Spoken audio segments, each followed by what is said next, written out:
જય શ્રી કૃષ્ણ મિત્રો, આજે આપણે બનાવીશું મિક્સ દાળ વેજીટેબલ ખીચડી। તો એમાં મેં જો આ 4 પ્રકારની દાળ લીધી છે। અડદની છે, તુવેરની છે, મગની છે અને મૈસૂરની છે અને આ ચોખા લીધા છે।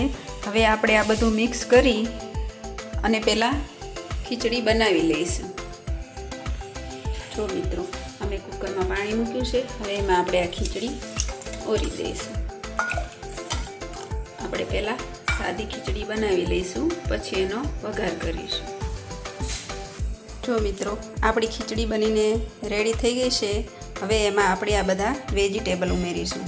આ ટમેટાં કાપીને રાખ્યા છે, મરચાં છે, ડુંગળી, પછી આ બટેકા ઝીણા ઝીણા સમારીને રાખ્યા છે, આ તુવેર ફોલેલી છે, આ ગાજર છે, આ ફ્લાવર છે અને આ બધા મસાલા છે। આ મેં આદુ ક્રશ કરીને રાખ્યું છે।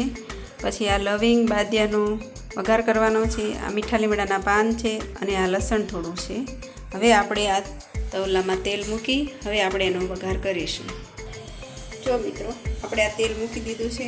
હવે આપણે એમાં જીરાનો વઘાર કરીશું। સ્વાદ પ્રમાણે જીરું ઉમેરીશું,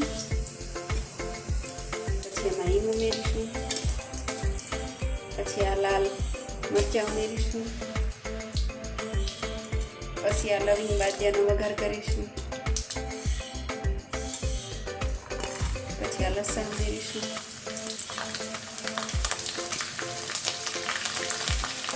મીઠા લીમડાના પાન ઉમેરીશું અને આ હળદર આદુ ઉમેરીશું, પછી બરાબર હલાવીશું।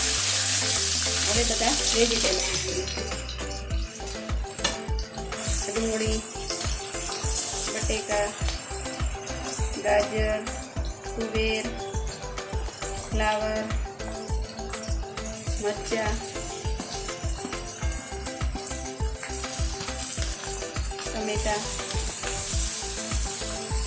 બધું વેજીટેબલ ઉમેરી અને આપણે બરાબર સાંતળી દઈશું।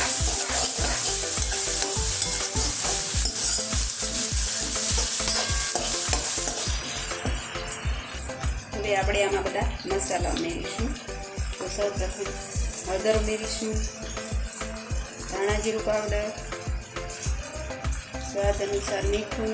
ખીચડીમાં આપણે મીઠું નથી નાખ્યું એટલે મીઠું થોડું ચડિયાતું ઉમેરીશું। પછી આ ગરમ મસાલો છે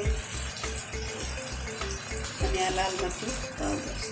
તમારે જેટલી તીખી કરવી હોય એટલું તમે ઉમેરી શકો છો। પછી આ મસાલા આપણે બધા મિક્સ કરી લઈશું અને થોડી વાર ચડવા દઈશું। જો મિત્રો, વેજીટેબલ આપણા સંતળાઈ રહ્યા છે। હવે આપણે બરાબર ચડી જાય એ માટે થોડું આપણે અંદર પાણી ઉમેરીશું, એટલે બધા મસાલા અંદર સારી રીતે ભળી જાય અને બધા વેજીટેબલ ચડી જાય। થોડી વાર એને આપણે ચડવા દઈશું। જો મિત્રો, વેજીટેબલ બધા આપણા ચડી ગયા છે। હવે આપણે એમાં ખીચડી ઉમેરીશું। હવે બરાબર મિક્સ કરી નાખીશું।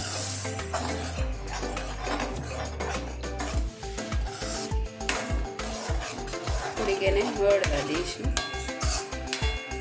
આ ખીચડી એકદમ ઢીલી હોય તો જ ખાવાની મજા આવે, લચકા પડતી તો થોડી વાર હળે એટલે આપણે એને ઉતારી દઈશું।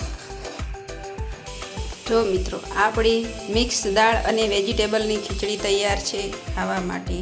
તે અત્યારે શિયાળામાં ખૂબ જ સ્વાદિષ્ટ અને મસ્ત લાગે છે ખાવામાં। તે આપણે છાશ, પાપડ અને આ રાયતા મરચાં સાથે ખાઈ શકીએ છીએ।